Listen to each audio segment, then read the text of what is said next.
16 vamos de inmediato al tema análisis de los resultados de la evaluación PISA y sobre todo, en realidad, las expectativas que hay con respecto a por dónde comenzar los cambios y la modernización y la ubicación del sector educación en este esfuerzo por el desarrollo.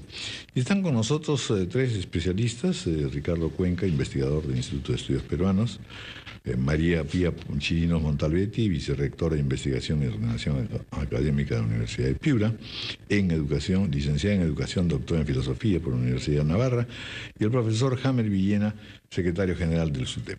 Muy buenos días, gracias por estar con nosotros. Muy buenos días. Buenos días. Entre las muchas cosas que se han debatido, y además porque hay un aire de pesimismo verdaderamente alarmante con relación a nuestra educación, independientemente de la evaluación PISA, pues lo que se señala es que en verdad tiene sus limitaciones esta evaluación, que en el fondo no refleja algunas de las cosas, algo de positivo tiene que haber, y en todo caso, en definitiva, está bajo examen también una reforma del Ministerio de Educación, por un lado. Está en curso toda la reforma docente, que también ha tenido una difícil vida para nacer. Y finalmente está también en juego la demanda de todos los sectores. Es decir, hay expectativas, en verdad, para la formación de cuadros, especialmente en la postsecundaria y en la educación superior. ¿Todo es malo? ¿Qué cosas tendría que empezar a hacerse? Vamos a ver, doctora María Pía Chirinos Montalbetti. Muy buenos días. Nos tiene dominados el pesimismo. Nos tiene dominado el pesimismo, pero no deberíamos estar dominados por el pesimismo, nos tiene que llevar a soluciones. Yo pienso que el gobierno ha prometido la inclusión a partir de la educación y pienso que ha hecho cosas, ha potenciado mucho el output, ha potenciado mucho las carreras tecnológicas, la beca 18 para ingeniería y para carreras afines, el CONCITEC, con una gran inversión humana y económica, pero realmente falta una intensidad semejante para la educación primaria. Entonces tenemos en la Universidad de Piura en concreto una facultad de educación, la primera acreditada del Perú, que significa que ha recibido una certificación de la calidad de sus estudios, que cuesta mucho porque no hay demanda, no hay chicos que estén interesados, alentados, atraídos por la carrera de educación. Entonces tenemos toda una generación de universitarios que se quieren preparar en carreras tecnológicas, en carreras administrativas, económicas, y no tenemos esa atracción para chicos muy valiosos, muchos con una vocación muy potente de educadores, que no se sienten atraídos por esa carrera porque no tienen tampoco un futuro y tampoco tienen los medios muchas veces para emprenderla, ¿no? O sea, qué bueno sería que el gobierno diera un gesto de abrir la beca 18, que la tenemos también en la Universidad de Piura, para chicos que quieran estudiar educación primaria, por ejemplo, y fortalecer ese sector de profesores a nivel nacional, ¿no? Y sobre todo también en provincias, ¿no? En Piura el 85% de los egresados se han quedado en la provincia de Piura, en el departamento de Piura. Entonces es un cambio de mentalidad, ¿no? Sí. Favorecer eso. Bueno, en general lo que se ha dicho a lo largo de estos análisis es precisamente que toda reforma educativa tiene que comenzar por el maestro y sobre todo favorecer la situación de darle prestigio a la carrera, y se cita permanentemente el ejemplo de Finlandia, ¿no es cierto?, en que el maestro ocupa un lugar preferente entre el conjunto de la sociedad. Sin embargo, también hay otros aspectos en verdad, ¿no? Y ya también eso se ha discutido. Primero, equipamiento. Segundo, cuán interesante es el sistema educativo para el que es objeto de ese sistema, el alumno de primaria o el de secundaria, toda vez que están bajo un impacto además mediático enorme, desconocido muchas veces hasta por el propio profesor. Y en tercer lugar, en verdad, ¿qué es lo que tiene que operarse? Estamos también aquí con el secretario general del SUTEP. ¿Qué es lo que tiene que operarse en esa multiplicación de temas? Vaya, ¿por dónde comenzar? Está muy bien darle al maestro una mejor formación, pero ¿cómo hacer con el padre de familia?